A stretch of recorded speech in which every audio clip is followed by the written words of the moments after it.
part of the Press Play Podcast Network. Look up in the sky. It's a bird. It's a plane. It's Superman. This is Jason J. Lewis, the voice of Superman on Justice League Action. This is Mark Wade, writer of Superman Birthright. You're listening to the Krypton Report.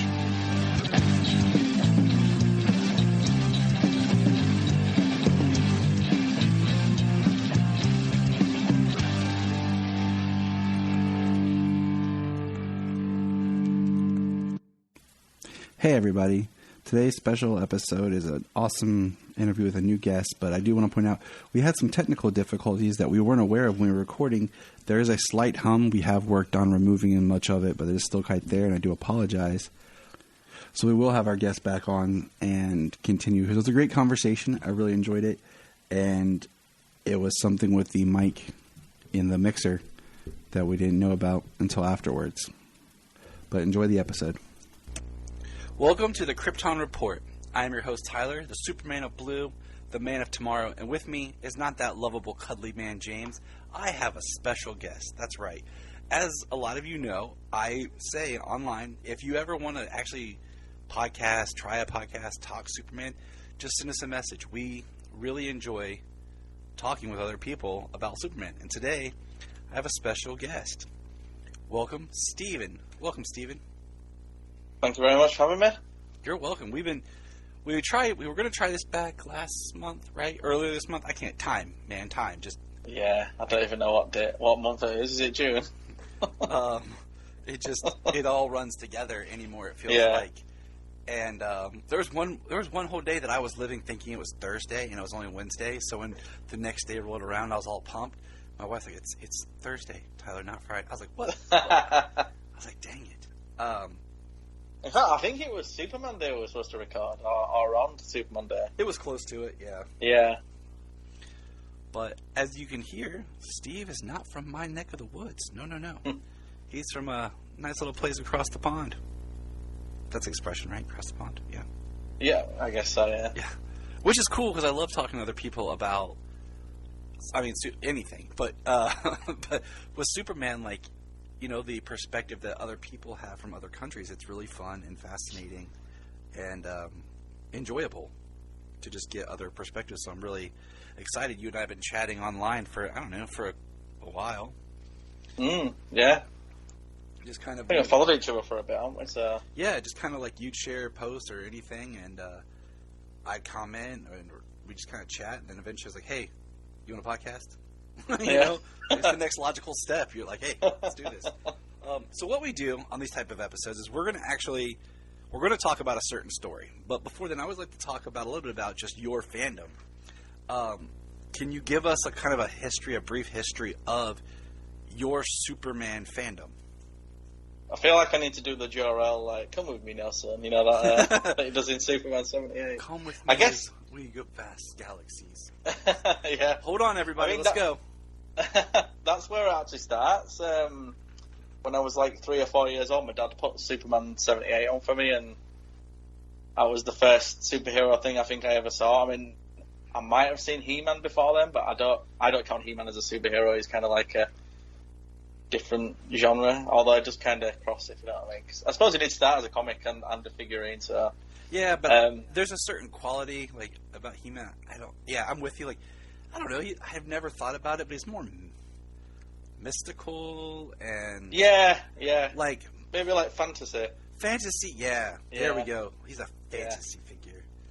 I like that better. And, so Superman, the first, the Christopher Reeve film was the first Superman anything I ever saw.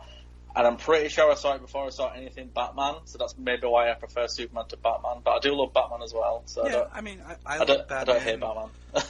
I love DC more than Marvel. I like Marvel too, but DC is where my heart is. I do like Batman. I'm the same, yeah. I do like. We're not haters, you know. Like no. Captain America's probably my favorite, which is funny being a Brit. My favourite Marvel superhero, and I think I like him because he's a bit like Superman, if you know what I mean. So, yes. I know what you mean. But I'm not really passionate about Marvel. Like, if a Marvel film's bad, I'm like, eh. If a DC film's bad, it kind of like upsets me a bit. So, yeah. Although I'm quite forgiving, I even like the Green Lantern movie and stuff, which everyone hates, don't they? So.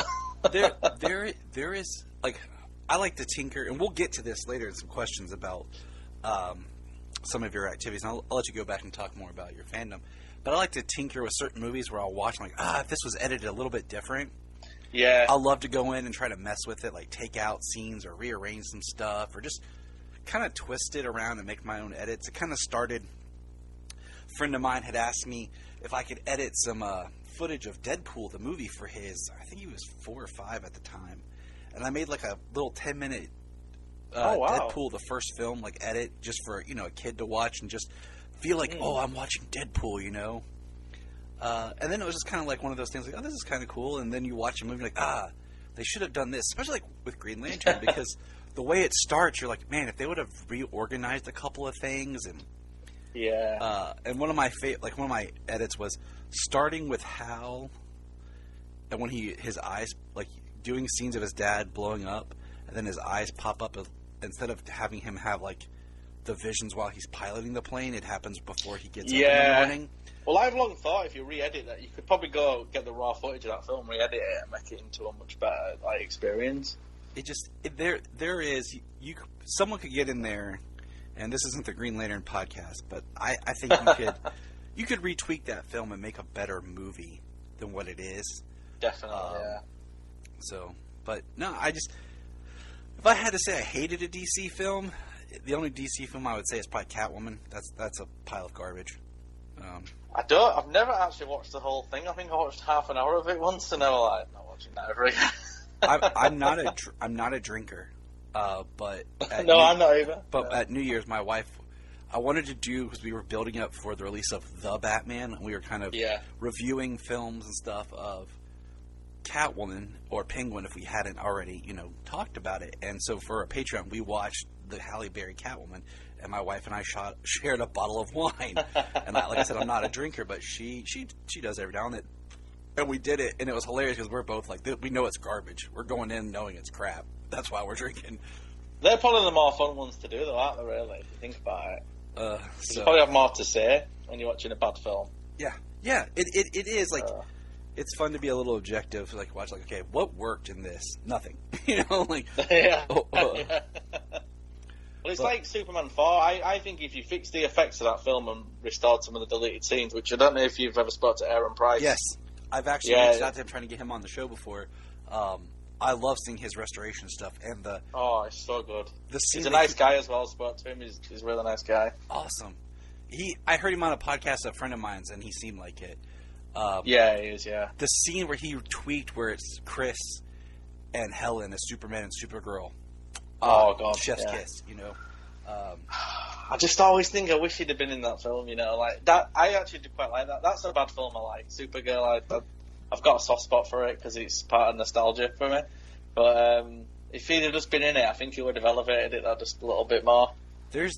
We did a whole podcast recently with my wife, because my wife had never seen Supergirl the movie, so we watched it and commentated on it and everything. And there's some cool stuff in there to mine, There's some really good flying effects in it as well. Like, I think some of them are better than some of the refilms, some of the flying shots. It is because, like, I don't remember off the top of my head now the production people behind it, because it was some of the same people who had just been working on the Reese films and were working on always perfecting the certain techniques, so they just kept elevating it. And then well, they later went to Superboy, a lot of them as well, didn't they? And some of the shots in that are actually pretty good now, even for a TV budget. Obviously some of them look hokey and stuff, but yeah, it goes back and forth. That show is I'm in the middle right now of watching that show. Like, I had watched season 1, but a history was that show never was in reruns. No, yeah. And then they took it off DC Universe when that was out, and now there's I don't know if it's available for you guys, but there's a streamer. It's like a free streamer called Tubi, Tubi. No, I can't get that, unfortunately. See, it sucks because when they said we have Superboy, I just was like, okay, I'm going to watch it because I'm going to watch it before it's gone. I'm trying to close that gap of fandom. And I hope the listeners are into it, because this will probably be a good long chat, because we've got a lot of ground to cover, and this is what happens when two Superman fans meet for the first time. Yeah, well, I wanted to, because I believe they've got Freddy's Nightmares on there, which was the old Freddy Krueger. Sorry to go into horror here, but So I've had to buy that on a Blu-ray off someone with all the episodes on because I can't get Tubi or it's on something else that Bloody Disgusting website has their own streaming service now as well. So can't get either in this country though because we're rubbish. that is perplexing to me. How just learning behind the scenes stuff about how broadcasting rights and stuff work in other countries. And it's crazy. Yeah. And I'm like, why is it so difficult? Yeah. Well, I imported Superboy on DVD because it's region free, but you can actually get them all on iTunes over here. I don't know if you can over there. I've slowly been buying season 2 because for the longest time, I stopped when it was on DC Universe because I wanted to get it. Okay, I knew about the history of the show and the changing of the actor and the changing of all the side characters, and then so I was like, okay, I started buying some episodes, but I'll eventually probably buy them all. Well, my little one loves the Bizarro episodes. He's obsessed with those ones, so that's cool. I've downloaded those especially just so I can watch those on his iPad and stuff. So. My son gets mad every time I watch Superboy because he's like, "That's not Superboy." I'm like, "I know," and he knows about the pre-crisis, post-crisis, I'm like and stuff. I've told him and taught him, and he's 7. He's like, "It's not Superboy, Dad. It's just Superman, and they call it Superboy." I'm like, well, kid, you're right. Okay, I'm not going to argue with you. They would have made a Superman shirt. They could have done Superman, but they only had the rights for Superboy. That's why they did a Superboy TV series. I'm glad in a way that it's Superboy. It's good to have that. It's crazy to me. It's such a part of Superman fandom that's forgotten. Yeah, I mean, I wish if I could have seen that when I was a kid, I think I would have absolutely ate it up. I mean, I caught it years later. I don't know if you know about Sky Television over here. I've heard about it. They had a few episodes on Sky, and I saw them in maybe 1998 or something, and I was like, what the hell is this? It's ripping off Lois and Clark, and then not realising it came out before Lois and Clark. So, I was wrong. Well, going back to where you started, I have an infinity love for Superman 4 because I remember it felt like that was always on basic cable every time I was at my grandparents' house.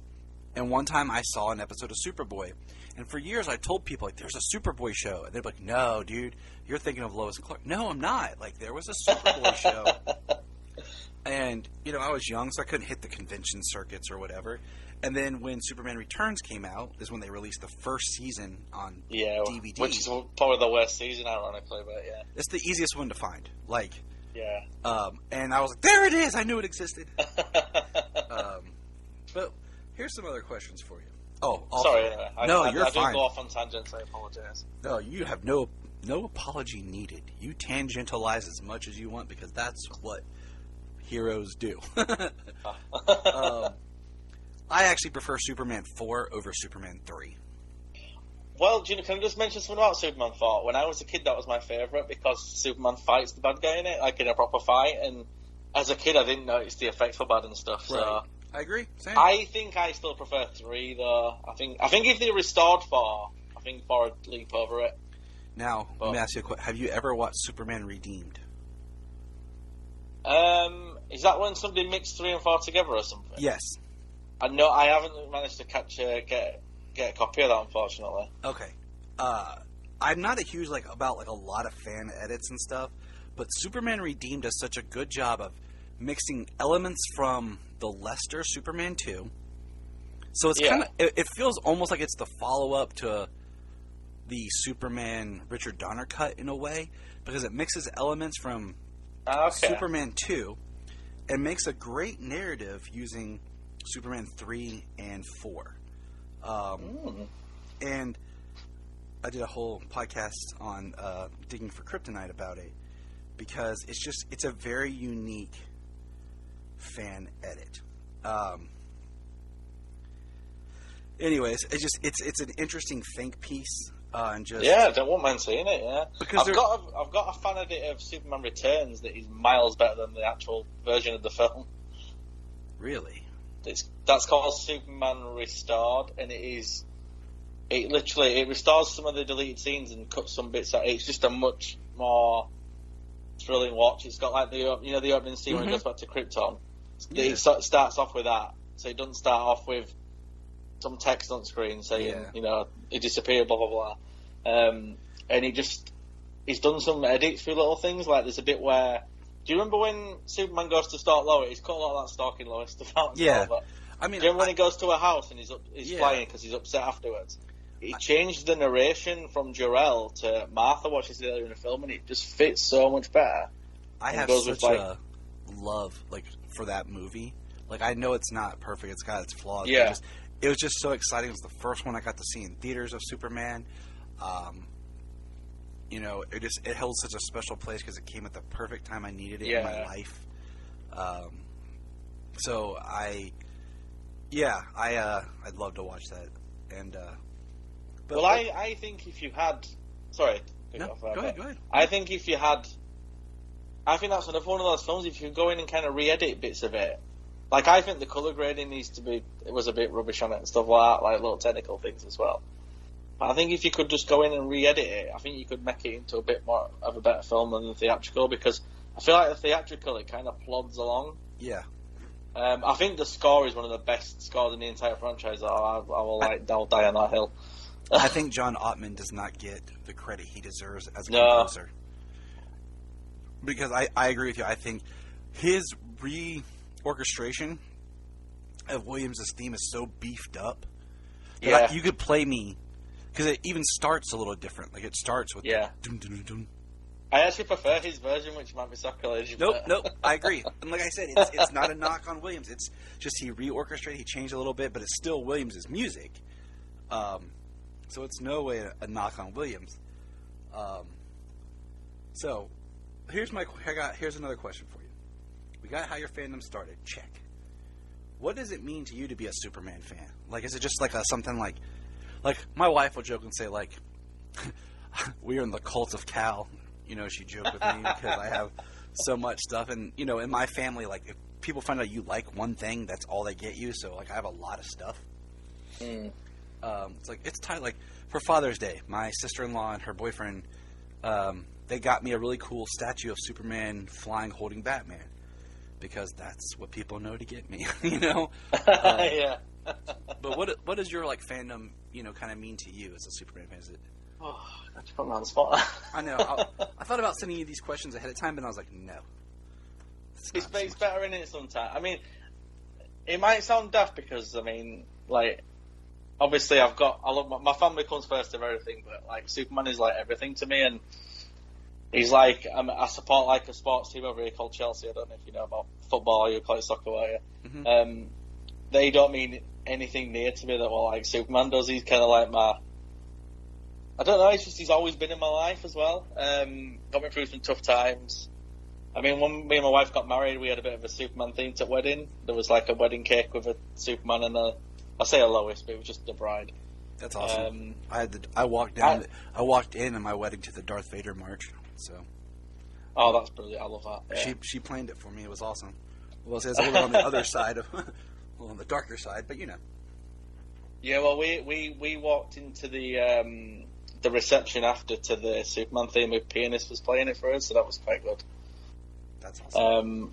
But yeah, I think it's one of the reasons. I'm not saying I'm not a super good person. I mean, I have my moments on Twitter, and I'm sure you've seen. But I feel like Superman's morals and stuff is what has kind of shaped my morals. I mean, obviously my parents as well, because I got brought up. It's kind of like, when, not to get too political, but when I see like people being racist. Yep. It's almost like I can't compute it. I'm like, I just don't understand why. No, I'm with you. I can't understand it. Like, why does it bother you that somebody's got a different skin colour to you? Because for me, it's like, I take every person at face value, and if I don't like you, I don't care where you're from, what you're doing. That it's just, I might not like you. If I like you, I like you because I think you're a good person and stuff. So, like, you have you have little children, and trying to explain racism to kids is baffling because they just kind of look at you like, why? Yeah. Like they're like, I don't understand. I'm like, I don't either. No. I just. But yeah, my kids. Yeah. No, it's not. I use the analogy of M&Ms to my kids. I'm like, all M&Ms taste the same. They all, that's a good one. But they have a different candy coating shell. People, we're all the same. Just we have a different shell on the outside. Instead of blue, someone is white, someone is black, whatever. I'm like, Yeah. That's how I explained it to them, like trying to just like teach them. So that's my wisdom as a dad. There we go. No, that's good. I might use that. That's really good. That. Oh, I don't think they've tried M&Ms, but so they will when they're older. Yeah, they all taste. He's just. I just love. See, the thing is, he does have all the cool power, so that does help when you're a kid. But as you grow older, you start to like. I think almost like you start off loving Superman, and then as you get older, you start loving Clark. That's how I'd probably put it. Yeah, you understand and respect Clark for the person. Yeah. That he chooses to be, and the whole thing about always like he could do anything, but what he does this because it's the right thing to do is a big stance. Yeah. And like you said, like yes, I had morals and everything from my parents, but there's always stuff that like impacts you that you watch and shows or definitely celebrities or whatever. Like you just thinking about when you were in school or with your friends or whatever, the influences that they connected with, and Superman was always one that I just connected with. And I think I've talked about on the show a lot. The Smallville version connected with me a lot because I was the same age when Smallville came about. So it was like, we're going through this together, Clark. Let's do this. Smallville is like almost like the perfect Superman story in a way for me. I watched it from day one, and I went through a lot during the period of that show as well. Like my father died. In fact, he died like 2004, so it was like the year before Jonathan Kent died as well. So. Dang. Yeah, I had like a bad breakup with a girlfriend at the time and stuff. And it's funny because after Smallville ended, that's when I met my wife. So it's almost like it kind of took me on that journey. It sounds weird, but no, because like I started Smallville in high school.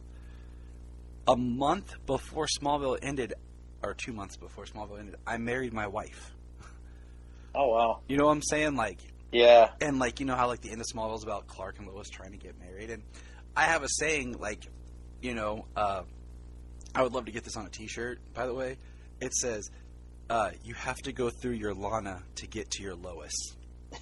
Yeah. Like, and like, that's a good one, like you got to go through the heartache, that first love, like, what all that is to find the one you're meant to be with. Yeah.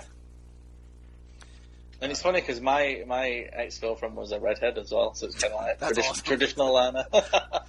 Yeah, like I still have that's one of those things for me, like, in comics is, like, it's important. Like, hair color is important.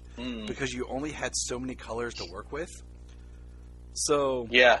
When you get into these films and, like, Man of Steel, you have red-headed Lois, I'm like, this bothers me because in the comics she's dark hair and Lana is redheaded. Like, I need these staples to help me know my characters because hair color is a big, important factor. Well, I think it's something like Stacey Hyduck in live action we've had that's been a red-headed Lana. I don't think. Yeah, there's only any of the others. Oh, let's see, it was her, Annette O'Toole, and then I cannot remember. Oh, sorry, Annette O'Toole as well. Sorry, I forgot about her. Yeah. I cannot remember the actress's name. It's escaping me. Who played the quick Lana scene in Superman 1? Oh yeah, God, I've been really thick there. I forgot two other ones. Oh my God, that's terrible. That happens. I need to hand my Superman card back. Nah, I have to earn it back. There's too much. There's too much to remember because I feel if you even look at like our generation, there's been a lot. For the longest time, you just had like Chris Reeve films and George and Kirk, and that's really spaced out. And then all of a sudden you get Superboy, Lois and Clark, the animated series, Smallville, and then Justice League, to me, though. and you just keeps going and Superman Returns, and then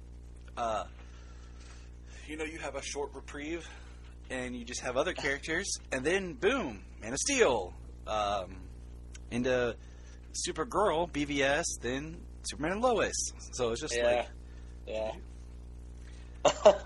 So what is your favorite version of Superman? Superman the animated series. I can tell you right off the bat. All right, then here's another follow-up question. Which voice do you prefer, George Newbern or Tim Daly? I prefer Tim Daly, but I love George Newbern as well.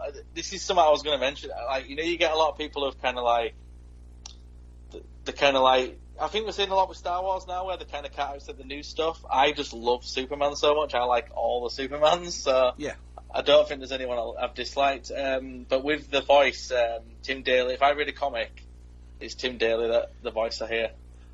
So last year, I got to interview George Newbern, and I told him, I said, this has always been a question, and I said, I finally figured it out. Like, I picked your voice, and the reason being is because of the lines that you got to deliver. I think he got more, like, I would say emotional material and stuff. He got more to bite. Yes, and that's exactly it. It's because, and he's done it through multiple mediums. So, like his speech about being good in Superman Shazam, I love. Superman Shazam versus Black Adam, I love it. I want that in live action. That's what I'm after. It's a great short if you have a chance to really find it. Is. Yeah. He does the lines in For the Man Who Has Everything, with the Black Mercy. Yeah. Which is a powerful, emotional episode that gets me every time. And then, of course, he gets the lines in Destroyer where he talks about, walking his life through cardboard. And having to hold that. I mean, Tim Daly had some stuff like when, what's it called? That Dan Turpin died and stuff. Yes. Had a lovely speech at the end of that. I think they sound quite similar, so for me, and it's kind of like, is it Christopher McDonald who was Jor-El? He did Superman in Bottom Beyond. Yes. For me, I just can't think of it right. He's a bit older in Justice League, so he sounds a bit more gravelly. Then by the time you get to Bottom Beyond, he sounds like Jor-El because he's like an old man. So right. I'll take it. That's kind of my headcanon for it. Hey, my headcanon is, and there's no real super reason for this, but my personal headcanon is in Superman the Animated Series when he races the Flash, it's Barry Allen. And that's why when he sees Flash again, it's a little different because it's Wally. And that just it builds a whole back history of what the Flash has been doing in my mind, Yeah, no, I can go with that. It's like that, that Legion of Superheroes cartoon. Yes. It doesn't quite fit, but I think you could slot it in there if you really... We started reviewing that cartoon back in 2019, and then of course DC Universe left, and so it was put on pause, and then I just got to buy it on Blu-ray, and we're gonna pick it back up and start reviewing. Yeah, I think season 2's the better of the two seasons, but I think season 1's still good. But season 1's more like a Silver Age type thing, where it's a bit more lighthearted, and then it gets a bit darker in the second season. So, what would you say is your favorite Superman movie? And it can be animated or it can be live action.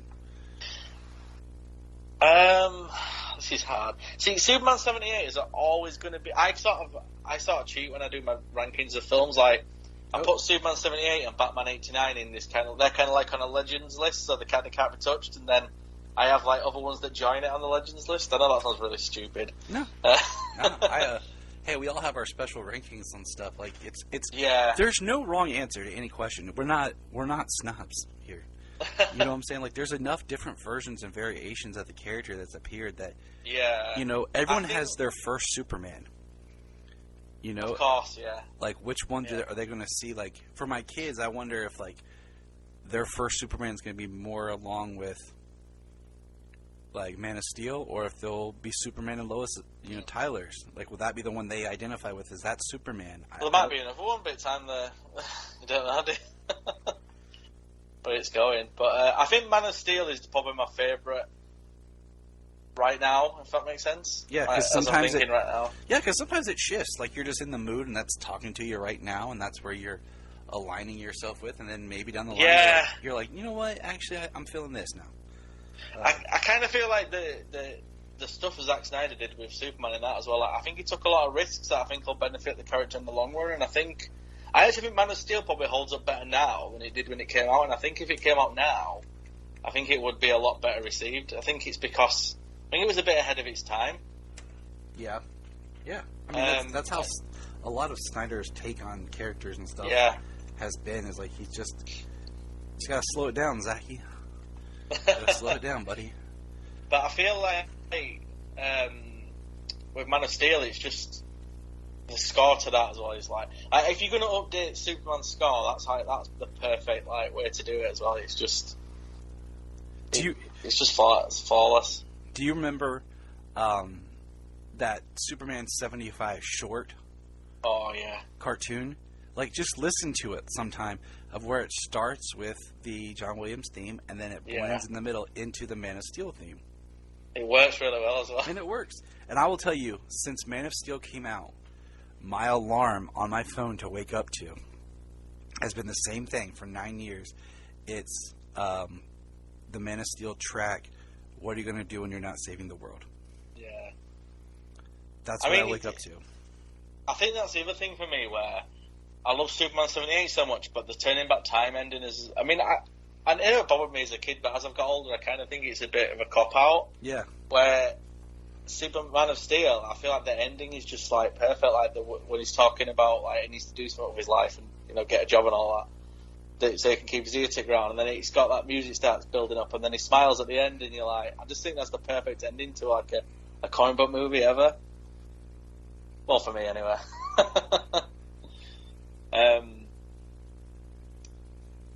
Yeah, it's just... Man of Steel just resonates with me in a way I think that a lot of films don't now, and I think that's another reason I want Henry Cavill to come back so much, because I feel like I've not seen enough of him.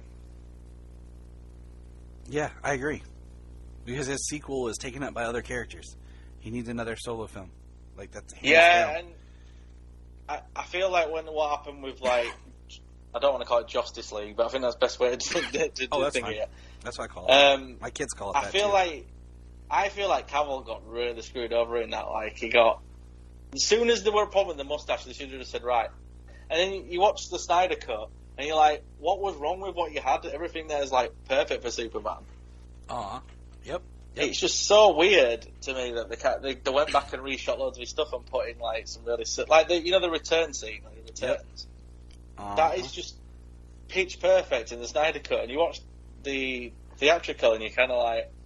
Why did they think that was better? Like, what were you thinking? Were you trying to ruin the movie? And then that's why I feel like he's kind of owed something. So, like, when he had these negotiations, apparently, and people say it's about money, I think he just wanted a bit of a say in where they were going, so he didn't have to kind of go through something like that again. It's very, very possible. So what's your... sorry, anyway. No. I'll run on forever. What's your favorite version of Clark Kent? Probably Tom Welling, if I actually think of... Because the thing is, with Superman, you've got all the different layers to him, aren't you? So... And he did, 10 years as Clark? So... If you could have one Kryptonian power, what would it be?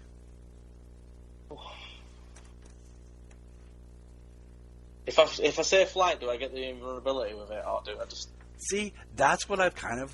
Like, we've come to figure out, is like... Well, you kind of need the invulnerability for the other powers to kind of work. Yeah. Like, if you went... You know in the Man of Tomorrow film, and it's based on the...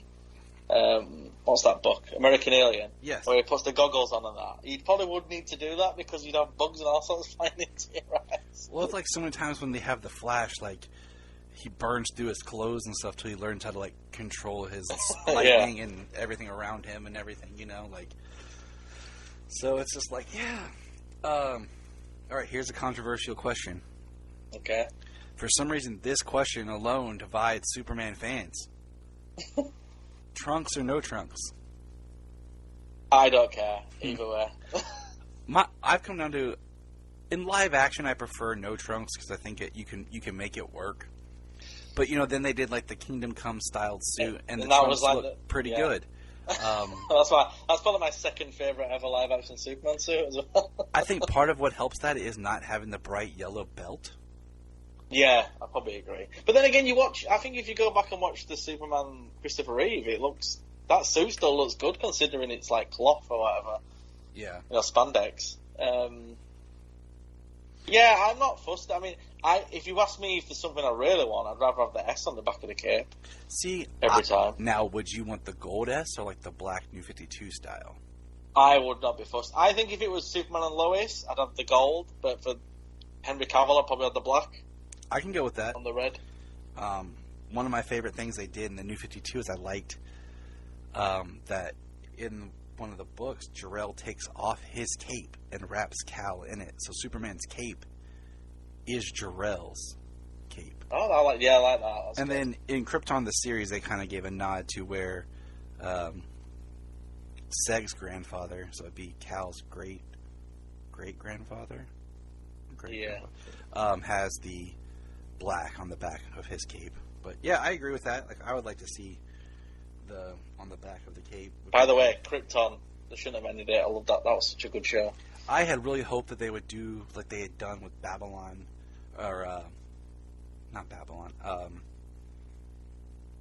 Battlestar Galactica, and do like a TV movie or something to like wrap up. Yeah, I've said that. Just finish it off. Give it a nice send off. Yeah. Unless they want to like do a time travel plot for season 3 of Superman and Lois, and bring in Seg and kind of bring that in as background. Lobo, Brainiac, bring them all. I mean, I think I would just canonize it. The only thing you need to do now is give Superman a cape with a S on the back to match up. What episode was it? There is an episode of Superman and Lois. If you watch it, I want to say it's like the first or second episode of this season. The camera pans, and there's a person like selling Superman merchandise. Oh yeah. And in the behind them is a cape with the yellow S on the back blowing. I wanted all that merchandise. So I'm like, so many good things. So I'm like, okay. So maybe at some point he had that cape, or he's gonna get it back. I don't know. In your stories, do you prefer the Kents alive or dead? I actually prefer them alive, but if they're dead, they're dead. Yeah. But I think if I was rebooting Superman now, I would have them alive in the next one. Yeah. I think for Superman and Lois's purpose, I think it works them being dead. I think that's... Well, he's older as well, isn't he, in that? So. And that's where we need to move him in the evolution of his character. Because in a lot of ways, this Superman is the farthest in life that we've seen, Yeah, which is why he's gone back to Smallville, hasn't he? Because he's older and he's got a family and... Exactly. But if we were doing a film or, something like that, alive. Now, something else that we share in common. We have children. And those children like a certain character named Scooby-Doo. Yes. Which is your favorite Scooby-Doo character?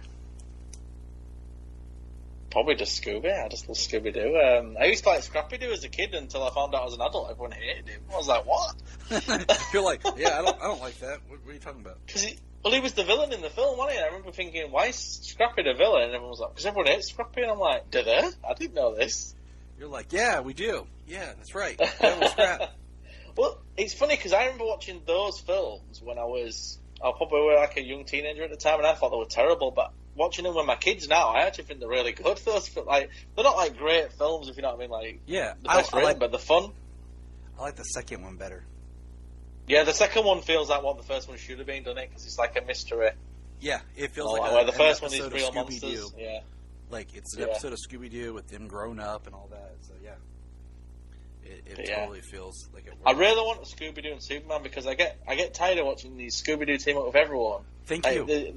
Guess who? It was Wonder Woman, Batman, and the Flash. I'm like, well, when's he going to team up with Superman? And I wanted it voiced by Jason J. Lewis. Oh yeah, that'd be good because he does a good voice. Yeah.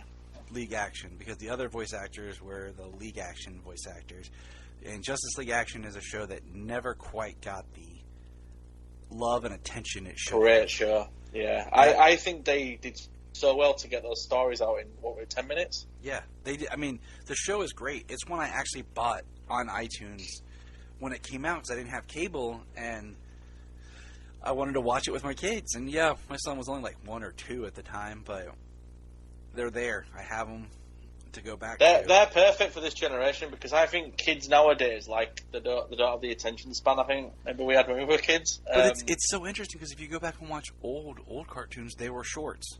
Like 10 minutes. That's true, actually, yeah. Like, my daughter loves watching old Bugs Bunny. She won't watch the new Bugs Bunny, but the old classic Bugs Bunny, she loves it. Yeah, same with Tom and Jerry, though, and Tom and Jerry was hilarious. I mean, I think over here they kind of tried to ban it at one point, said it was really violent, but I'm like, it's cartoons. Yeah. We're going to fight. Chill out. Also... But yeah, there is supposed to be a Scooby-Doo and Krypto film coming back. I don't know what's happening with it, because I've not heard anything for like a year. Yes, you and I talked about that. It was supposed to be... I'm hoping... Do you think they're waiting for this Super Pets film, then? Yeah, I'm pumped for that movie. I can't wait to buy tickets. Yeah, I can't wait, yeah. I'm taking my kids to see it in some holidays. So. Exactly. I can't wait. It's going to be so nice to just, like, I love when the trailer comes on. But yeah, I remember seeing that talked about, and I don't know, maybe it'll come out next year. Because, I mean, there for a while they were releasing 2 Scooby-Doo movies a year. And then the last Scooby-Doo movie they released, I bought it for the kids, and it was Scooby-Doo meets Courage the Cowardly Dog. I didn't really like it. Yeah. It's like it wasn't very good, wasn't it? No. It's the past few have not been that good. I like the Halloween one. I was about to say the Halloween one was good. Yeah. But because it's funny because I forgot Elvira was in it, and my kids started talking about Elvira over there, and I'm like, how do you know who Elvira is? And they're like, how do you know Scooby-Doo? And I'm like, oh yeah. And I'm thinking, thank God. yeah, you're like, okay, that way, good job. But I didn't when they first did the Return to Zombie Island. I feel like that's when they started not being good. Yeah, I got that for kids, but I hadn't actually watched it with them. We watched it, and my kids, like, my daughter loves Scooby-Doo. She constantly watches Scooby-Doo. And that was one they watched once and did not like, and I was like, oh, that's a shame. And I'm like, dang it. But they love the Halloween one. Like, she'll watch it anytime. Yeah. And then there was, like, the Legend of the Sword, or like, it's like King Arthur-ish. It wasn't bad. But, and side note, I don't know why they haven't taken advantage and done a solo Hex Girls movie or the Hex Girls cartoon, because right there, those characters are awesome and perfectly primed to be more than just randomly appearing in Scooby-Doo. But we digress. Maybe they will one day. You had mentioned earlier, you are a horror movie fan. Big horror movie fan, yeah. And you have that's probably my second love. You have a podcast, the Slasher Videocast. Slasher Vidcast, yeah, but I've not done it for a while. I'll be honest, I kind of lost my passion a bit for podcasting for a while, and I thought I'm not going to go back to it till I really want to. So I understand. But sorry, go on. No, I understand that. I think I will be rebranding it though, because I think I don't just want to talk about horror. So I think I might do a superheroes and slashers and have like do an episode on the superheroes if I want to do an episode on superheroes, and do an episode on horror if I want to do it. Because horror really, for me, because of the kids and stuff, I don't get to watch it so I used to. But around October time, I tend to try and absorb as much as I can, because obviously I love Halloween. So do we. I got my kids watching the old classic Universal movies with me last year. Cool. You know, like they took to those. You know, they love the Hotel Transylvania movies. Yeah, they're fun. I mean, I showed my kids the Goosebumps movie, and because I thought that was fantastic. Yeah, I bought with that Jack last Black. year. Yeah, I bought both of them last year and watched. Yeah, I thought the second one was alright as well. It's a shame they're not doing a third, but I heard they're supposed to be doing a new series, but then I've not heard of it. That was like 2 years ago or something. Yeah, isn't it Netflix or Disney Plus? I feel like it's one like that kind of surprised me that's doing it. Yeah, I mean, I used to love Goosebumps as a kid, so I was. I showed my kids some of the old episodes. It's so hilarious to watch. Yeah, they're not aged well. They were acting and stuff. But you know, I'm with you. Like, I enjoy good like horror. Like, I'm not like I'm on board with everything that comes out. Like, I'm not one of those. No, people. I mean, I like slashers. Like, I love Jason, Michael, Freddy. I don't tend to like. I don't like Saw and stuff like that. It just doesn't do it for me. Mine comes like I'm picky about it, but yeah, with the kids and stuff, it always seems like when the kids aren't around, that's what I end up watching, because I'm like, that's the stuff I never can watch when they are around. Yeah. So when my wife's like, "What do you want to watch?" I'm like, "This." She's like, "Why?" I'm like, "Because the kids aren't here." And then last year is I saw that you also had a channel about being a filmmaker. Can you tell us about that? Oh, so me and my brother used to make films. Well, we still do some. We haven't done it for a while because COVID kind of put us on back burner. But funnily enough, I was chatting to him about doing a horror for October, so I might be doing something new soon. That's the Marshall Brothers one, yeah. I watched your A Revenge to Die For. That was right. I had nothing to do with that. That was my brother. He did all that by himself. I watched. Yeah, because that's him. That's him in the film. That's my brother. Because I was like going through. I was like, "Oh, this looks cool," and I watched that. We did a mixtape one called Shablam, which was like a Shazam thing. Nice. I'll watch that. I'll look at that. It's like 30 seconds long or something. It's not even long. It's so funny. Well, I think it's funny. Probably into you. Hey, that's what matters, right? So, the other part of the podcast here is we were talking and we're reviewing the Superman. I always get the name. It's Superman, Lois, and Clark. Yeah, have you tried to search for this online? Because it's like the fifth thing that comes up, and I'm like, that's what the book's called. Yeah, it's because it first comes up as Superman and Lois, then Lois and Clark, and you're like, ah. Yeah. And, you're like, I'm typing it incorrectly. I can't help it that you people have it wrong. So this is the book, and it's a good book, but it's interesting because this was the book that introduced the character of Superman that spun out of Convergence. And yeah, I've not read Convergence. Yeah, I haven't read it in a while, and I reread Convergence Superman issue 1 and 2 because that deals with the birth of John Kent. And basically, at the end of Convergence, there's these people these characters that are surviving, and it's basically the post-crisis Superman. Yeah, which is my Superman. Yeah, and he and his wife are sent back to the crisis. They stop the crisis or something, and then he ends up basically on the Earth at the New 52. And they live in the background because they recognize the differences of the world. So they're on the New 52 Earth, kind of living in the background, taking new identities and raising their son, John. That's kind of the background because, eventually, as this book happens, and then right when this book ends is where this Superman appears in the last few issues of the New 52. Yeah. And then into Rebirth. Yeah, I've read some of Rebirth. I haven't actually read the story where... I suppose we can do spoilers, can we?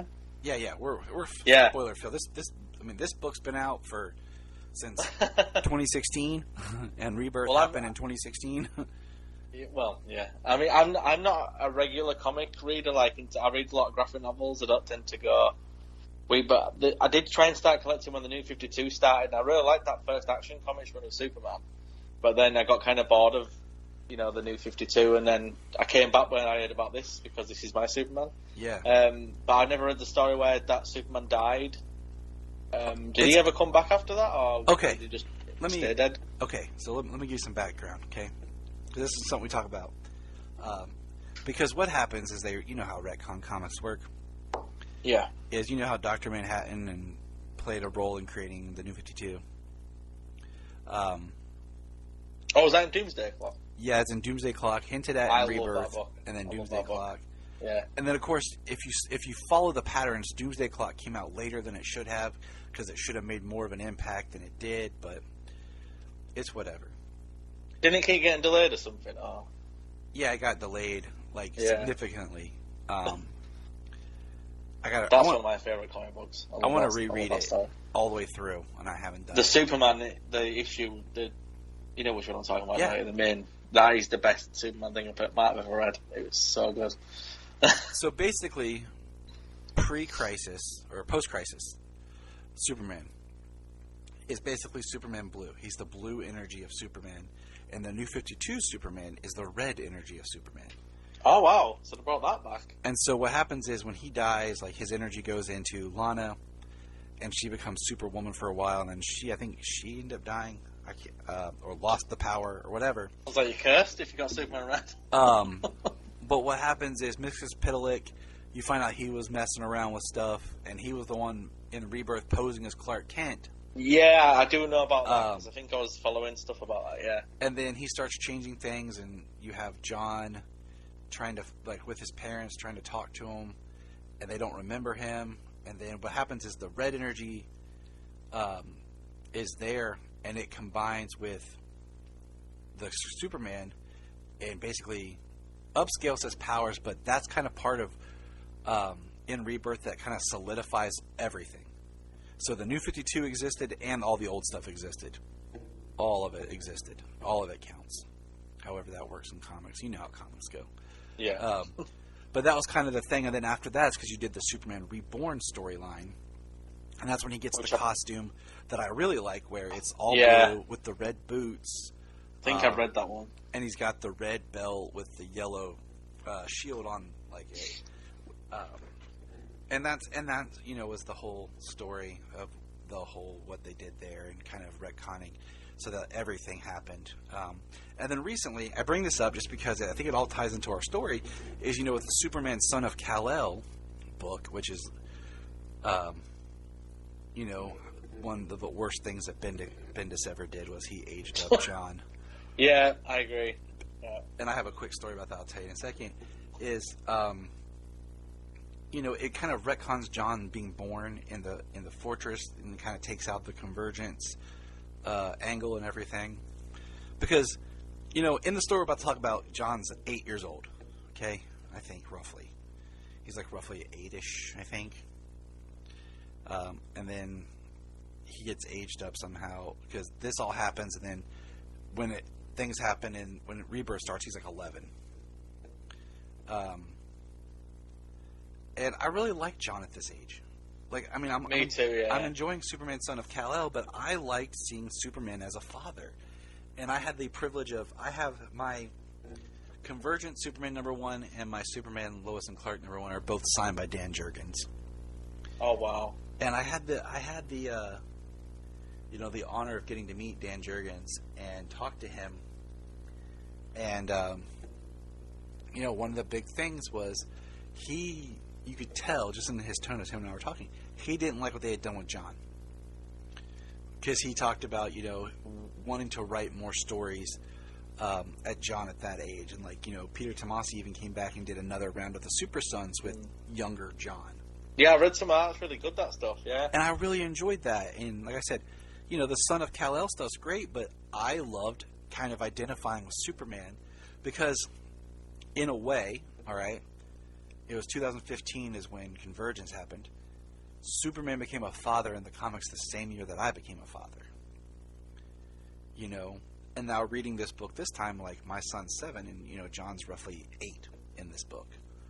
And, I see things in my kids, and I liked reading the stories and kind of, seeing that kind of parable of Superman as a dad with a young child. And there was such a spark of hope, and now, they've taken that away from him. And it makes me sad. No, I agree. I mean, I've read some of Rebirth, and when I found out that they aged him up, I think I've got the story where he goes off with Jor-El. That was Bendis, right? Or did that one? That was at the very end, because you can tell. Yeah, when Bendis, which I didn't think was a bad book, but Superman was a bit miserable throughout the book. When he obviously missing his family. His Man of Steel, which is, I don't know why he had to rename it that. That's what it was called, Man of Steel. Yeah. Yeah, it was a cash grab. They kind of used that book to wrap up what they were doing.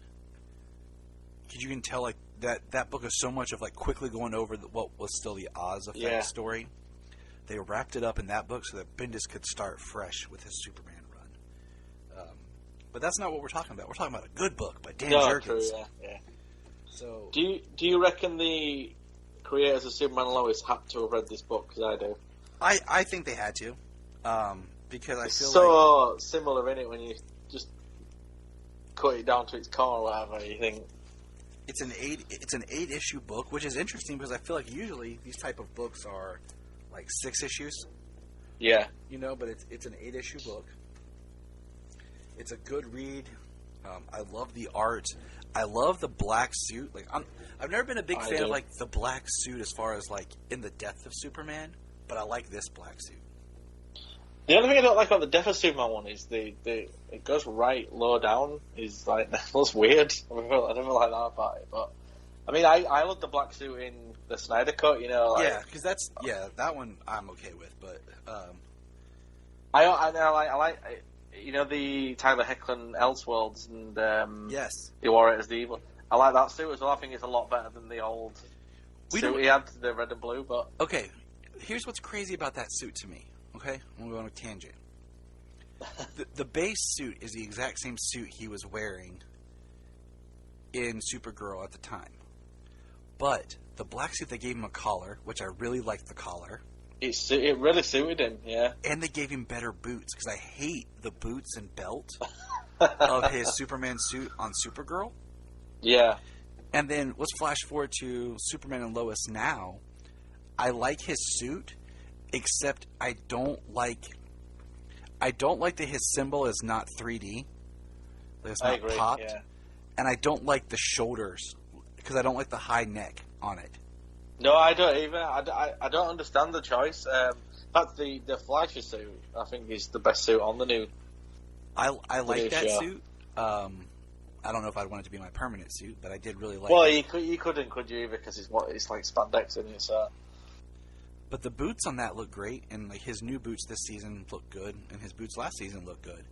But I like, the blue suit itself, and I like the belt. But it's just the chest, shoulder, neck area. I'm like, ugh. I think they should have spent a bit more time getting that suit right, because I feel like they over padded it in season 1 at times, and now it kind of looks like it's kind of sagging downwards a bit. And I understand it. Maybe they over padded it because they had to start shooting. COVID, post-COVID, or not post, but you know what I mean. Like, I mean, he's not. He's in good. He's always been in good shape. And Tyler Hoechlin, he's not. Yeah, and even when he was slim, he was still like muscular. But it also helps because with the padding, when they make the stunt suits, it doesn't look that different. True. But there's also probably helps with harnesses and things, doesn't it? So. But there's also shots of him, like the suit look like it changed throughout season 1. Like they took out some of the padding as the season went on. So I don't know, but that's a side note. But let's get into this book. Sorry, I told you I go on tangents. Oh no, I can go on tangents all day. I try to stay focused. This book, though, the cover, that's one of my... If I could have that like in a frame, that would be like a great cover to... Is it Lee Weeks who drew this? I think it is, right? so. Yes. Yeah. That cover is one of them. And that, like I said, that black suit is just phenomenal. Now, do you have this...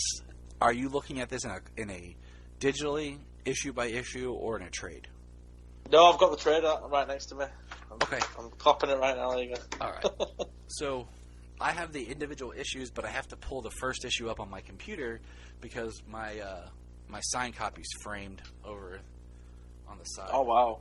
Yeah, we don't remember that one. Yeah, I was like, I got the figure of this Superman, the black suit from this, over on my shelf, so I have a little that figure. I didn't know you could get a figure of it. I might have to try and have a look at that. I'll send you a picture here in a few. Oh, nice, yeah. But alright, do you want to just go issue by issue? Whatever is best for you, and whatever you want to do. Alright, so... Sure. What I like about this story, is like, I love that it starts out kind of giving us a history. It's talking about how, recapping how they showed up on this Earth, like we said, and, how the New 52 Superman and the Justice League were battling Darkseid, and how he was there in the background and he almost joined in, but he didn't. Because it wasn't his Earth and he had to let them do their thing, and how him and Lois, it's history a little bit about the whole convergence and where they came from, like I just talked about, and it's Lois talking about, Clark puts away the suit and they're building a life, and they have their son John who's growing up. They're on a farm in California, probably Northern California by the looks of it. If you didn't know, you could just think it was Smallville, really, couldn't you? Yeah, I mean, you could. And then we see that Clark has this black suit and a beard because he's trying to keep a low profile and not be known. And they adopt the last name of White, which I think is cool because it's like Perry White's kind of like the third father figure to them. Yeah. And then when you look at they name Jonathan Samuel White, technically right here. Which I like. But on a side note, I hate in comics where superheroes have kids and they name their kids after their parents. I know what you mean, yeah. I hate that his name is Jonathan Kent, but you call him John Kent. Okay, you have to be very specific. Jonathan is the father or the grandfather. John is the grandson or son. I get what you're saying, yeah. It's like on The Flash, like he had a daughter, he names her Nora. I'm like, seriously, why? Like, make it, give your child their own identity, okay, and then use your mother's name as their middle name. Yeah. No, I would never name my kid after me. No, they get their own. No, name. I didn't want to. I mean, my eldest, his middle name's Clark, funnily enough, which is obviously after Superman. Nice. And my youngest, his middle name is Alexander, after Lex, because even though obviously they're enemies, Yeah. I always think back to Smallville when they were friends, and I'm like... My wife wanted to name our child when we were talking when we were having our first child, and she's like, Luther Alexander. And I looked at her and said, no.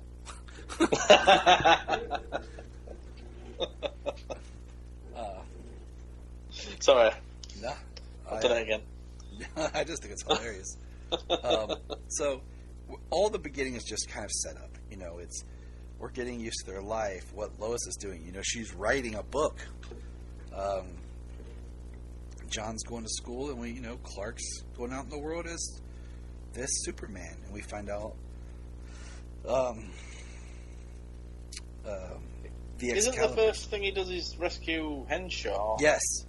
Yeah. He saves Hank Henshaw, the Excalibur, and he knows, he debates whether or not he should actually, interfere or not. And he does, because he knows what happened to Henshaw before. And then the issue ends where Jonathan's like watching it on his phone. You can clearly see the way the character is done, that Jonathan has a strong journalistic instinct like his parents. Yeah. He inherited that from his parents. Do you like me though? Always kind of think of like Lois is more the reporter. She's that's like her thing in it. She's the reporter. I feel like. I think she's better than Clark. I think Clark's a good reporter. Yeah. He would have to be, and that's why, like, I don't really like the Chris Reeve Clark Kent. Because it's like he's trying too hard. The point of Clark is for him to blend in, not stick out. And his Clark sticks out way too much. And also, if he was that bumbling and everything, he wouldn't be that effective of his job, because people wouldn't want to talk to him. No. They wouldn't trust him, as their, protect him as a source. He just would never come off as being serious. So I've never really loved his Clark Kent. No, I agree with you, and I actually really like Henry Cavill's Clark Kent in Batman vs Superman, because especially in the Ultimate Cut, because you actually get to see him. There is no other cut. What are you talking about?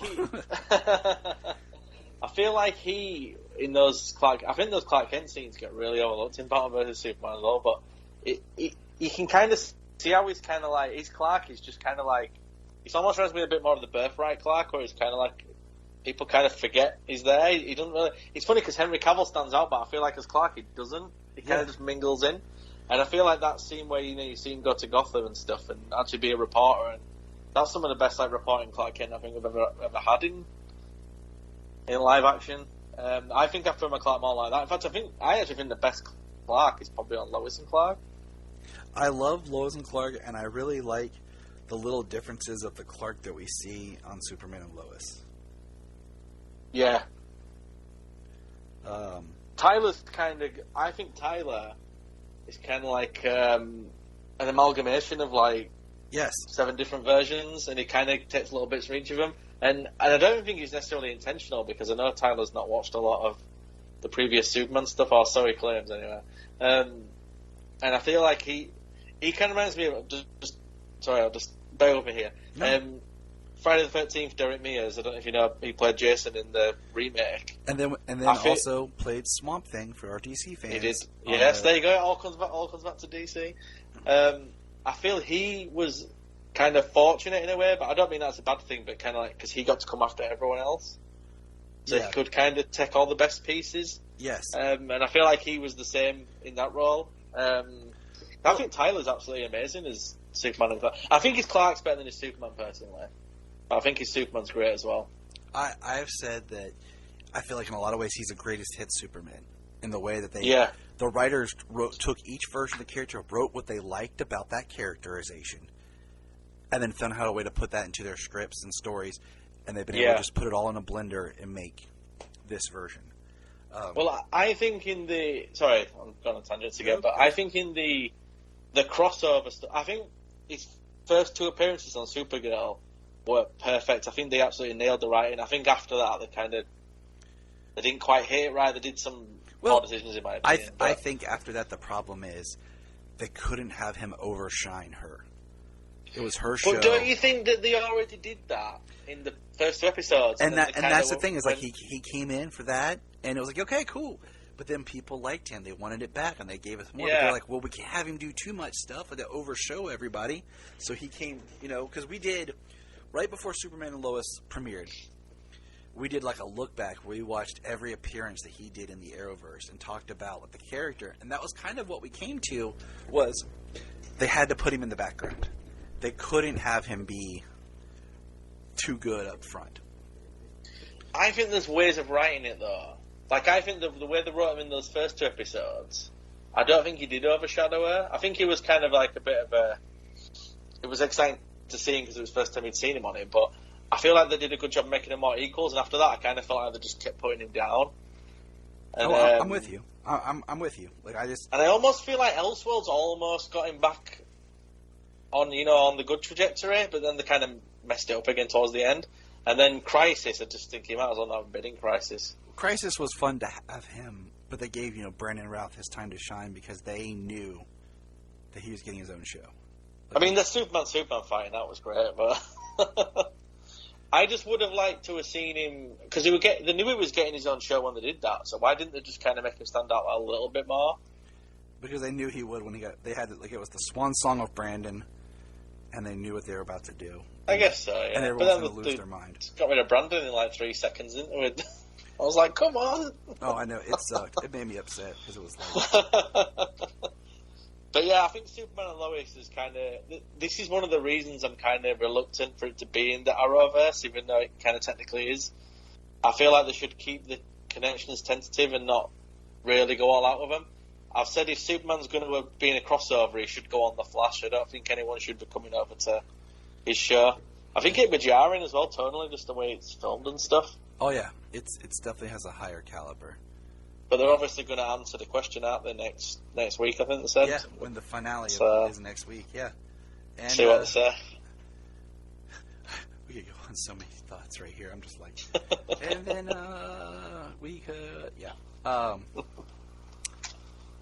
Anyways. Sorry, probably did a bad thing getting me on for a review. We should have started soon. Yeah. That's how we roll, people. But in issue 2, and like I said, we don't have to go super hard in every issue of the book. Like the first one's such an introductory that we had touched on. But the second issue, I like how each issue starts a little bit in the past. It's Lois narrating the flashbacks, yeah. And she's talking about the farm that they're living on. And, we see young John and we see Clark, and he doesn't really have his suit yet in the flashback, and he doesn't have a beard. And John's probably about 2. And then we go back to the shuttle, and then we have John at school. He gets in trouble because some people say these classmates are taunting him. And then Lois picks him up, and he starts, questioning, asking his mom questions, and she's trying to dance around it. And then they're attacked by inner gang thugs. And she's like, we don't see what happens, but she comes around, and John's standing over this dude with a lead pipe. And she tells him, that would sound like that, yeah. She tells him to run, and she's like, Dad will come, and he's kind of like, what? And this is one of my favorite 2-3 kind of pages of Superman right here. Is where you see them running, and then you see this guy, like on his phone, say, I'll call in her license plates to see, and then boom, you see his face smashed. And then you see these guys walking, and then one disappears on top of it, and then a hand comes up. Do you know what it reminds me of? Sorry. If you say the Velociraptors attacking in the high grass in Jurassic World, yes. I wasn't going to say that, actually. I was going to say Batman Begins, where he first comes out as Batman in the docks. Oh, because he's just taking people out, and they don't know what's going on. And I think reminds me of that a little bit. Oh, I agree. I just like... That's my favourite Batman film, by the way, if you wanted to know that answer. Mine too. Actually, it's mine too. Like, I like... this is how we do it, people. I love Batman Forever, because it just hit me the right time as a child. Like, I had a bad experience with Batman Returns, and that's a whole other story I've talked about many times. Oh, okay. And Batman Forever just hit me at the right time. You know, I was 10, my brother was 7. It's underrated, Batman Forever, I think. It's such an interesting talk and debate of a story. And I just think that as a Batman film, origin, pure Batman, that Batman Begins is my favorite and the best. Yeah, I was really excited for that film as well, like before it came out. I like the Batman. I didn't like that one, but there's things in it that I feel like the cut that was in theaters should have been the director's cut. I think there's it's very long. I think he could have snipped and everything a little bit and made a little bit more of a faster paced and cut out certain things in that film. Because, you know, I'm not saying everything has to be made for kids, but kids are going to want to see it. I know what you're saying, yeah. Kids are going to want to see it. You're making toys and merchandise for them. Give them a movie that they can watch. And then Batman Returns. And then release, you know, a longer version on on Blu-ray or streaming. I totally get it. I think they should have done that for that Birds of Prey movie. I think that film would have been a lot better if they just cut out a bit of the violence. Right. Like, that movie makes me so mad. Because it should have never been rated R. Yeah. Because you have... Stupid decision. Because everything that's in that movie that's rated R is a snip here and a twip there. Yeah. And I actually edited a version of that movie for my daughter. Because she loved Harley. And so when it came out, I bought it, and I ripped it, and I edited it, and have a version for my daughter to watch. That's good. I think that's really good. I actually really like that film. I think it gets a lot of flack, but I think it's quite a fun little movie. I like it, but at the same time, there's parts of it that just... It cheapens itself by jumping around in time, because it lets you get away with different things. And it's a budgetary saver, much like the first Deadpool movie. 100%, yeah.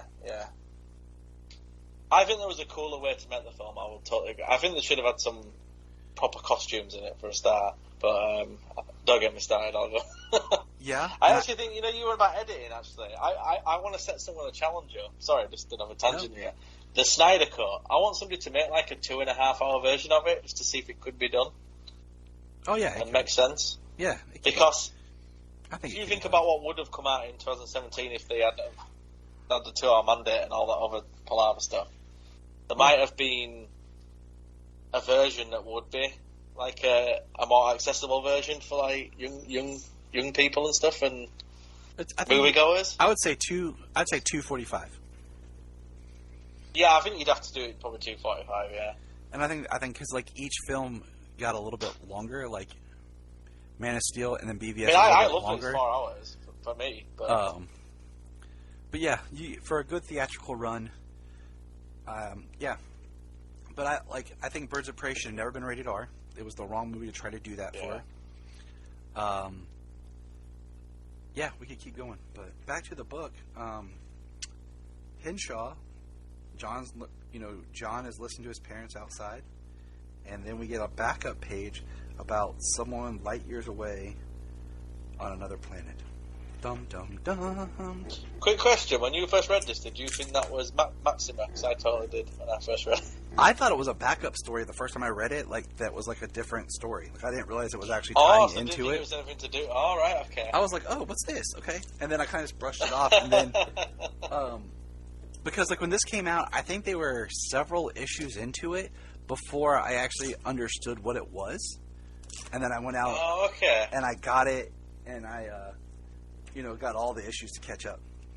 Yeah, I waited till it had ended and just dived into it straight away then. What happened was I understood what it was doing, and I read the first one because a friend of mine had it, and then I loved it so much, I was like, I got to buy this. I got to get into it. Yeah.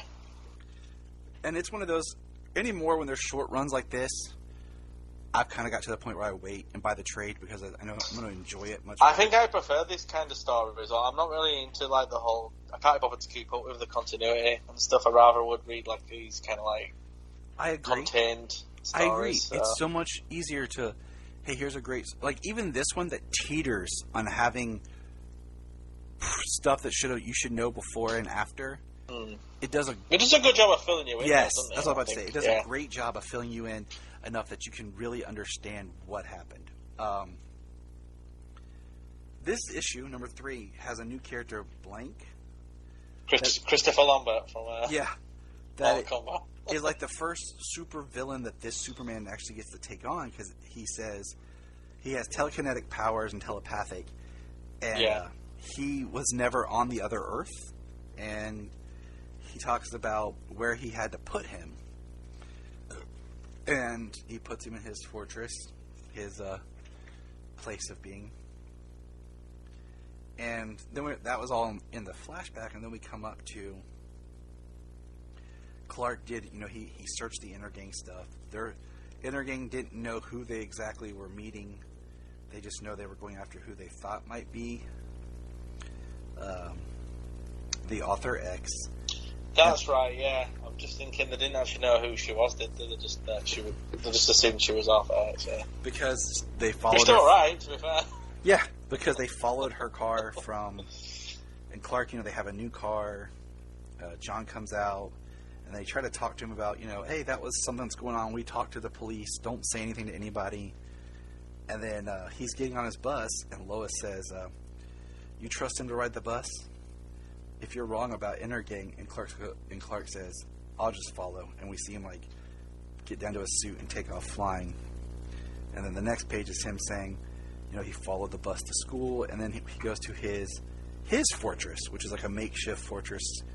And there's a cool line he talks about having to build it himself and not having the advantage of Kryptonian technology.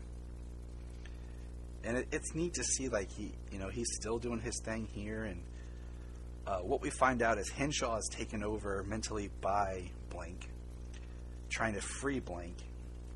Blank gets free. He gets Henshaw to free him. And then we meet Bruno Mannheim, who kills his two thugs. Who failed to take care of Author X. And then once again, we get our backup page of this person crossing the galaxy looking for something. And I'm with you.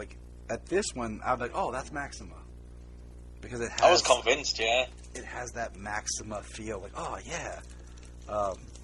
It was cool to see a Dominator as well. I do like the Dominators. Yes. Oh, crap. And then issue 4. Let me get over here in my book. I gotta take them all out one at a time. This is the one where they go to Metropolis, right?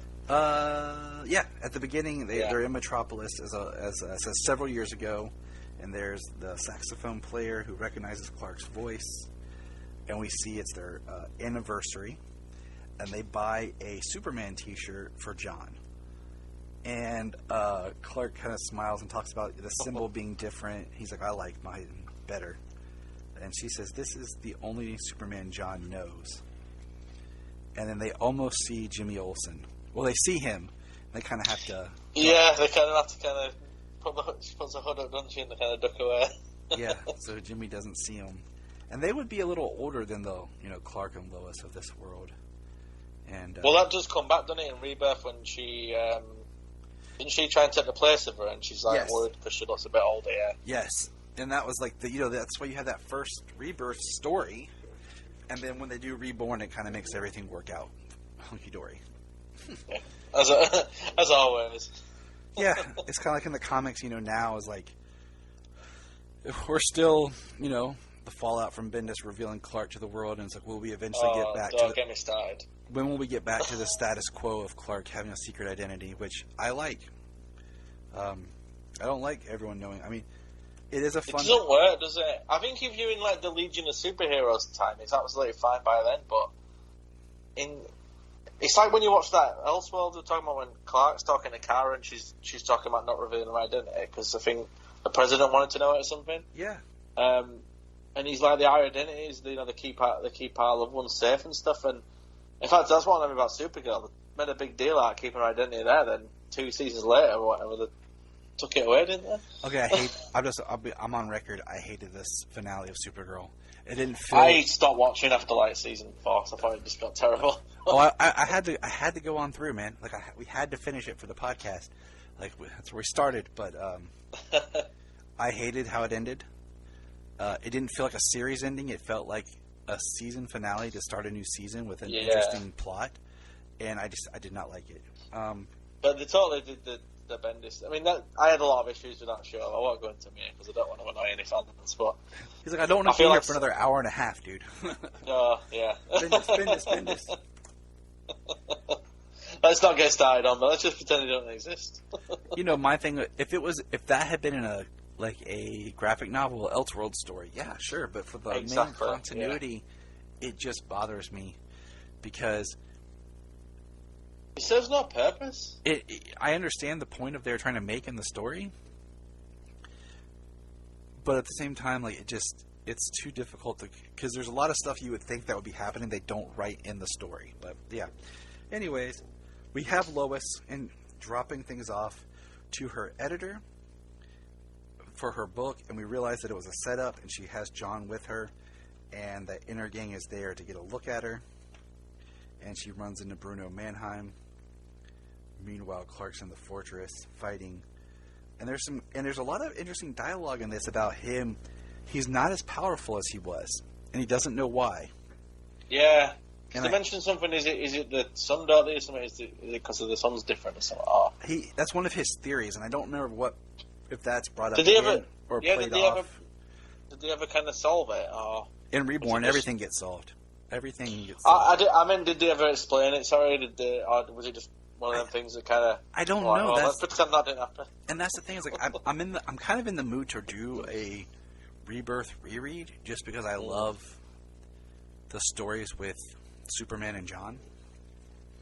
So, but we have supposed to bring the Eradicator back in there as an LD Eradicator. So, yes. So Superman's fighting Blanc, and then he's out. He's free. He's talking about how he has to get to California to go after the woman and child, and then we're on the 6th moon of Jupiter. So I was going to say, whenever I hear the woman, I always think of Superman fall, but woman with Nuclear Man. Nuclear Man. Destroy Superman. I want him to come back in Superman and Lois because I think they can completely redeem that character. Yeah. I think I want the next season of Superman outfit, and Lois to be. I want them to figure out something. I want a couple of the characters to just disappear because I'm tired of them. And I want the cushions. Yep. Yep. You knew exactly what I was saying. I haven't watched the newest episode that just aired because I always watch it with my wife. It was really good. I'll just say that much. And that's what I heard, and I'll watch it tonight when my wife gets home. Yeah. But yeah, I'm done with the Cushings. I really don't like what they've done with those characters. I don't think they've been written well at all this season. Especially Sarah. It's just like she's like Lana in Smallville. Sarah's just horrible. Get fed up of her. Sarah just turned horrible, and Kyle turned horrible. Yeah, he did that. And I'm just like, wow. This is how we're going to chat, people. We're going to go in between issues. We'll talk about whatever else pops up. Issue number 5. Oh, you don't have to apologize. This one's cool because it has Batman on the cover, and it talks about how, in the flashback, Clark talks about almost revealing himself to Batman because he knows it's not his Batman, but he talks about just needing a friend, and he felt like You're telling me Batman don't know that he helped him? He knows someone was there, doesn't he? Because he's not stupid. And it's John's 5th birthday, and he has his Superman shirt on. And then we're back in the modern time where he's fighting with Blanc. And Blanc trying to reach out to Lois, and we see Clark show up. And I love the "No, you don't." He punches him, and just keeps fighting with him. And Lois is on the phone. She's yelling for Clark. Clark's getting the crap beat out of him, but Henshaw, the hold that Blanc had on Henshaw is released, and Henshaw gets in one of the ships that's inside the fortress and blasts. Yeah, that was cool. Blanc. And Clark grabs him and puts him back in his cell. And we see that there are other people that are in the fortress in cells. But not because they're prisoners or they're bad. It's because that's the only way they're able to live. And it's interesting because we don't ever follow up, I think, with... Really? I don't think we ever do. I don't remember. See, that to me was the whole Mon-El, Legion of Superheroes, with the Phantom Zone. It reminded me of that. Yes. Don't even get me started on Mon-El in Supergirl. Oh no, his name's not supposed to be Mon-El. That's his His name is not actually supposed to be Mon-El. That's a name that Superman gave to him. Because it makes no sense. Why would his name be El? Stupid, right? Yeah, exactly. It doesn't make any sense at all, does it? But Stupid never writers. mind. At least she, at least in real life, those two got together and he kind of helped her out, didn't he? Because she was in a bad relationship and stuff. Yes. So, silver lining. That's my silver lining I take from that. Because I think, even though I'm not a big fan of that show, I really do like Melissa Benoist and a lot of the cast. To be honest, I think they're nice people. It's just I don't really like the way they were written. They just got to a point where it's one of those things you run to a show where you don't want to really get rid of actors and you don't know what to do with characters. They serve that was their a prime point, example, yeah. and you can't change. You can only change up so much, and I feel like that's what happened. But whatever. And that's why Supergirl became like a background character in her own show after a few seasons, didn't she? Because anyway, sorry, I'm doing it again. Nope, you're fine. They should have gotten rid of Dreamer. I feel is a character that served her purpose, and then they just kept her around too long. And I really like, Nicola Maine. She's lovely, but it's just that character. I did not like that character at all. It was just like. And even Brainy, like when they eventually changed and he got his true Brainy. When he looked better, look. yeah. So in the end of the issue, there's a guy getting out of prison that they come to him and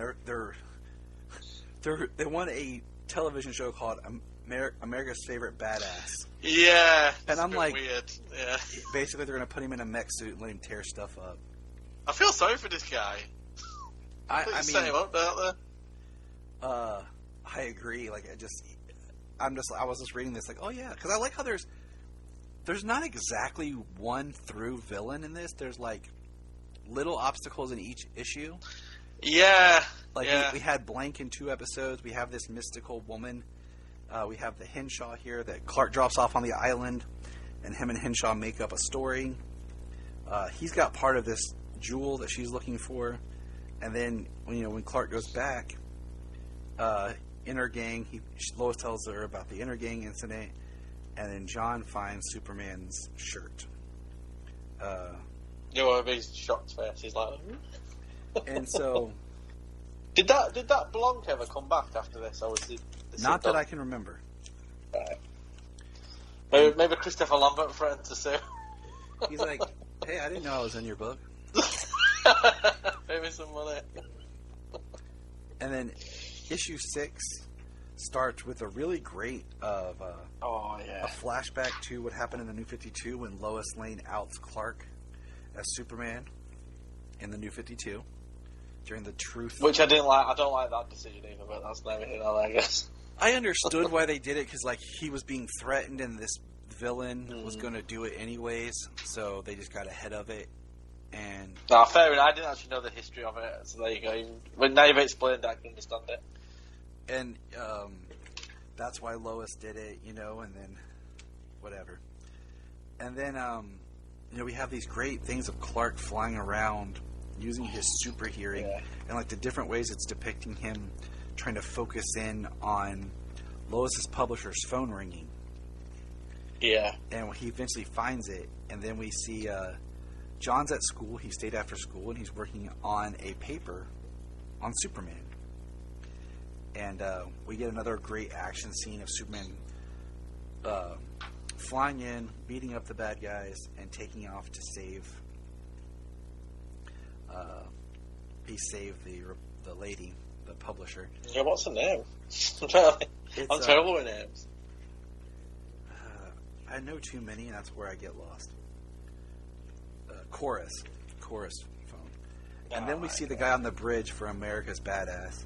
And the bridge traffic was supposed to be stopped, and the bridge was supposed to be done, and he's tearing it up, but then there's cars that are coming, and people are falling. He assumes it's a stuntman. And I'm just like, what the heck? And then, meanwhile, back at John's school, Inner Gang kidnaps him, and Clark gets caught up trying to save the bridge and the people and stop Mr. Badass, while John and Lois are tied up and going to be set on fire, left to burn in a shed.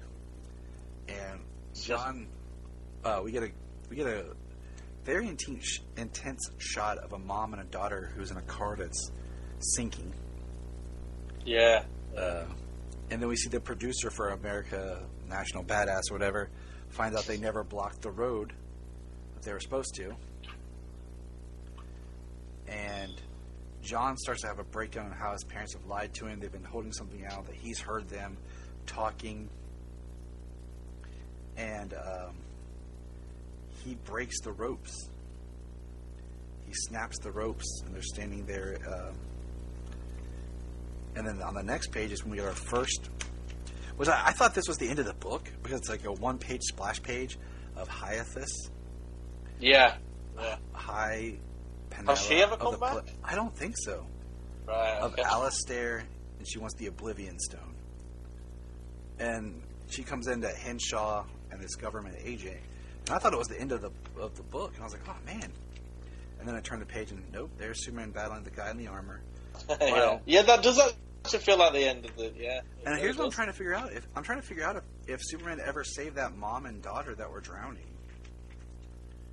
He doesn't. Does he not in the next? He does. Yeah, he does. Oh, right. Okay. You don't see it exactly. You just see the car come out of the water, and you just assume. Right. Okay. Yeah. Did you notice in this issue we got like 2 Superman Returns references? There was it was flying and hit listing. Yeah. Which I always love whenever you see that. And then there's the thing with the kid, with the powers, like, but he kind of did that, didn't he? It's much better in this. Yeah, he didn't check up piano. Where I love that, Lois goes for the door, the fire's too hot, and John's like, doesn't feel hot to me. And she's like, don't. And he's like, I can do this. And she's like, this can only mean one thing, and then that's the end of the book. And I was like, yeah, threw me for a loop. I was going to say, Superman Returns, he can throw a piano, but then when he comes to opening the door, he just can't do it. I'm like, come on, you're in danger now. Yeah, he's like, oh, I'm out of power now, Mom. I'm sorry. Battery's not included. Sorry, Mommy. I'm completely a waste. And then, let's see. The next book, it starts several years ago, and we have John playing with a toy of the Flash and Superman, and there's a great line about, and I love this. I agree. Who do you think is faster, Mommy, Superman or Flash? And, I'm pretty sure Superman is, John, no question. It'd be a way more fair if Flash is. How so? Because Superman's got tons of powers. He can fly and bend steel and stuff, and all the Flash can do is run super fast, so he should win. And that's always been my argument. And also my argument is the Flash is faster because he has the speed force, and he can travel through time. But I think the best representation of that was in Smallville, where he's Bart, doesn't he? Yeah. And it's like, he kind of thinks he's a little bit faster, but then at the end he realises he's nowhere near as fast as Bart can. He just takes off at the end, doesn't he? And he's like, you can't get anywhere near him. That is one of the best scenes of... And, I mean, yes, quote-unquote, Bart was Impulse, because they couldn't use the Flash, because at that time there was going to be a Flash movie. Yeah. So they called him Impulse. But to me, he's still basically the Flash. And that's one of the best representations of Superman and the Flash running. Because, see, I know they try to do the fan service in Justice League with Superman racing the Flash. But to me, it's only a really good race when they're both running. I don't like when Superman flies and the Flash runs. I like when they both run. And I also don't like when there's live-action Supermans and they don't actually show him running fast. They're like, either he's flying or he's not moving fast. I agree. He can run fast. Like one of my favorite scenes is in... if you watch it, in Superman and Lois, when there's the scene in the pilot where the stuff falls on the boys in the barn, Clark takes off running, and he's not super speed, but he is faster than what a normal person would be moving. It's like he's holding back, but he can only do so much holding back. So I think it's really cool. But no, I agree. I'm sorry, just one more thing. I don't know we can get back around this. Batman Beyond the car with the Justice League Unlimited, there's a scene where Superman tears off across the water and he runs fast, and I loved it because in the animated series, I think we only ever saw him run fast twice or something. Maybe that was when he was young Clark, I think. Yeah.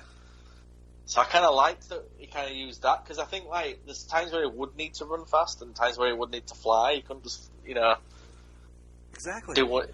So yeah, that's why. Not to go on a tangent, but in Man of Steel, when Jonathan's standing there and he tells Clark not to move because the tornado, technically he should be able to run fast enough to grab his dad. And I mean, I understand the concept of that scene, but the fact that he goes back for the dog and then it's like it could have played out differently. It was a good idea, and the execution wasn't quite. That's my only complaint about Man of Steel as well. It's just that scene. I think if I could go back and re-edit, I think if it was edited a bit tighter, I think it'd be all right, because I think it should be a split-second decision, and then he's like, "Oh my god, I should have saved him," or whatever. They should be running, and like Jonathan turns around, and then Clark, right when he turns around, he's like, "Here, Mommy," turns around, and right as he turns around, like you should see everything moving quick. Like, and then as he turns around, it goes into slow motion, and he sees his dad say no, and is gone. Yeah. And then it goes back to normal speed. Yeah.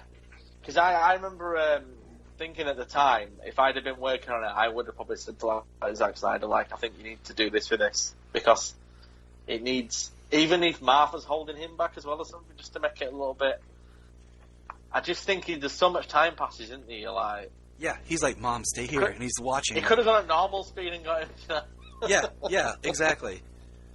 So yeah, I kind of give it a pass because I understand what they were going for, but I think I must admit when I watch Man of Steel, it's probably the one scene that's when I might get up and go get a drink or go to the toilet or whatever, because I think that is the scene where I just think if he'd just done a little bit extra with it.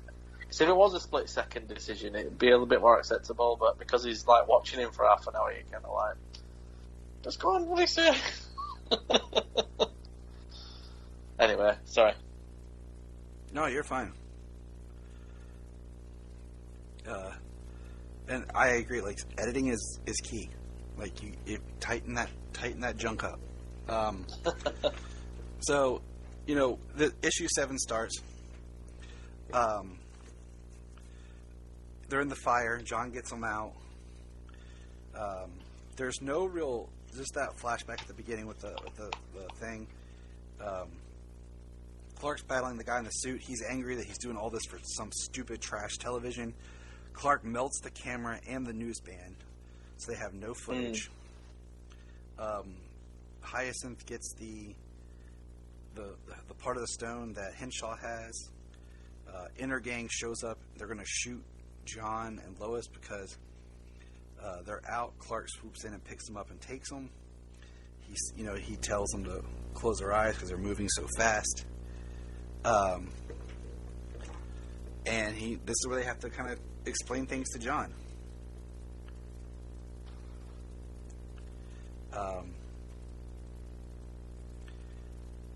And they're trying to explain to him like about from another multiverse, and they're like, "Have you heard about?" Could you imagine? Have you heard of the multiverse? And as soon as he says no, you're like, oh, I was relying on you knowing about it.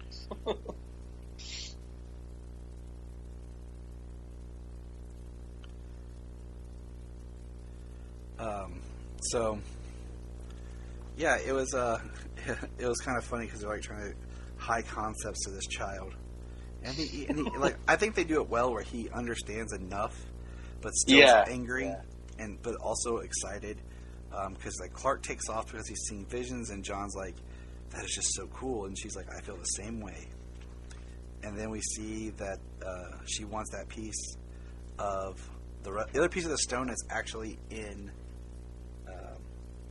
Yeah, conveniently, in the fortress. So.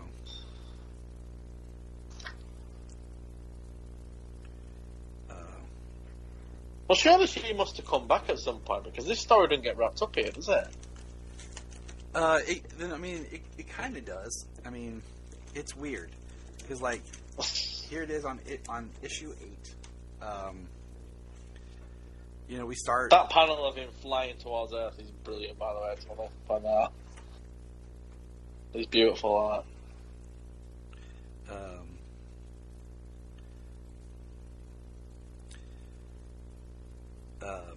I like that this last book doesn't have a flashback.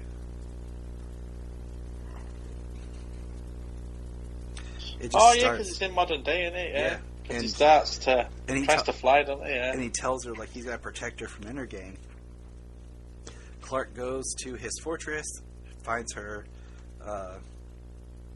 He's flying. He goes and he finds her fighting. Yeah, that's where the panel is where he's flying. That I loved. Henshaw and the agent and her, and then it dawns on him where the other piece is. Vines attack him. Her sword cuts him. He's fighting, uses his heat vision. Lots of inserts here into this issue for Rebirth advertisement. The agent starts shooting bullets at her. She stops them. Basically, yeah, you're right. I need to look this up because she leaves because she says she wants the stone, and I shall have it. And she leaves, and then the agent basically says he's had a theory that all these miraculous things have happened and somebody's been there. And he just flies off. And even Henshaw still says, I don't know, I just met him for the first time. And covers for Superman. And then we're back at the farm, and he shows up, and he tells John and Lois what happened. She talked about her books coming out, and that'll get rid of Inner Game because the police are already making arrests. And then Clark gives a speech about feeling odd, and he's telling him that, everything... that everything will be okay. And he gives John his cape. And it's the cape that he had, his red cape, and then John relaxes, and the last page is John flying up and, says, ta-da! And Lois says, I always knew you were my little Superboy. And it's a great story and a great just version of the characters. Yeah. And especially when you think where it's going to go, like it's a nice little segue story in the sense of... And it's crazy because it doesn't feel that old, but yet all the advertisements for 2 months are all for Batman v Superman. Oh, really? Oh, gosh. What was that now, about 5-6 years ago now, was it? Yeah. It was in 2016, so it would be... I should know that. I was you, my summer boss. My oldest one, I mean. Not my youngest.